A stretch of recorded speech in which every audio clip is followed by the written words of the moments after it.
देखिए एक दिन हमने देयर का प्रयोग बताया था। देयर एक महत्वपूर्ण प्रयोग होता है ट्रांसलेट में। अब अफर्मेटिव सेंटेंस के थ्रू बताया था। आज मैं देयर का प्रयोग नेगेटिव रूप सेंटेंस के थ्रू बताने जा रहा हूँ। तो इसमें हमको ध्यान रखना है, चीज़ें वही होती हैं जो अफर्मेटिव में होती हैं, लेकिन इसमें दो चीज़ें होती हैं जिन पे हमें ध्यान देना होता है। एक नेगेटिव में नहीं शब्द आता है जिसकी अंग्रेजी हम नॉट लिखते हैं, और एक जो आता है कोई नहीं।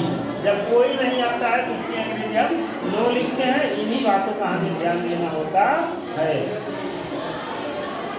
अब देखो एग्जाम्पल है, बैग में कोई किताब नहीं था। तो इसको जब हम ट्रांसलेट करेंगे तो इस तरह से देखिए, इसमें ऑब्जेक्ट पहले आया हुआ है, उसके बाद सब्जेक्ट आया हुआ है, तो वर्ब आ गया। यही मामला हमने बताया था देयर के प्रयोग में। पहले जब कर्म आ जाता है, उसके बाद कर्ता आता है, उसके बाद क्रिया की एंडिंग के बाद में उसमें देयर का प्रयोग होता है। बैग में कोई किताब नहीं था तो ट्रांसलेट होगा देयर कोई किताब नहीं था।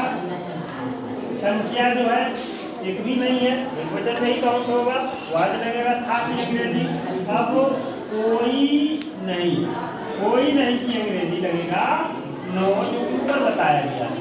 और हमेशा नो अथवा नॉट का प्रयोग हमेशा क्रिया के बाद ही करना है।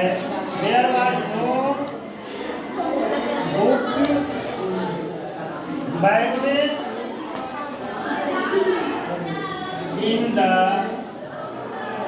बैग।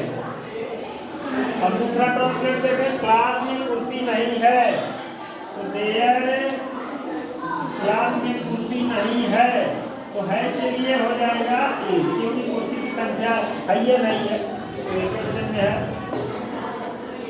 ना नहीं की अंग्रेजी क्या हो जाएगा ना।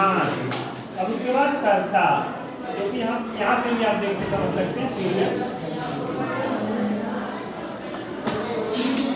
देयर इज नॉट चेयर, सबसे बाद में हम ऑब्जेक्ट लिखते हैं क्लास में, तो हो जाएगा इन द क्लास।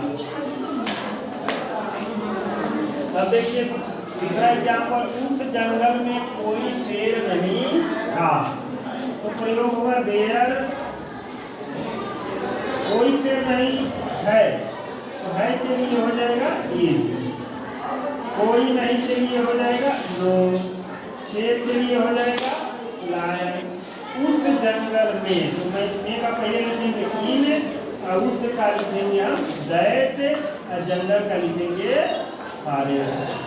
क्या हो गया, there is no lion in that forest. अब देखिए फील्ड में खिलाड़ी नहीं थे, देयर खिलाड़ी नहीं थे, तो ज़्यादा खिलाड़ियों को बता रहा है, यहाँ पे लगेगा वेयर। वेयर वेयर नहीं बनाया तो जाएगा नॉट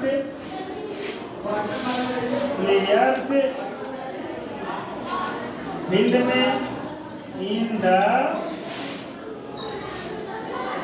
फील्ड।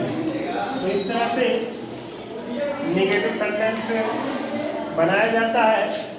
अब इसके बाद हमने डीजे मार बात के बारे में बता दिया, हैश है घट के बारे में बता दिया, देयर के प्रयोग के बारे में बता दिया।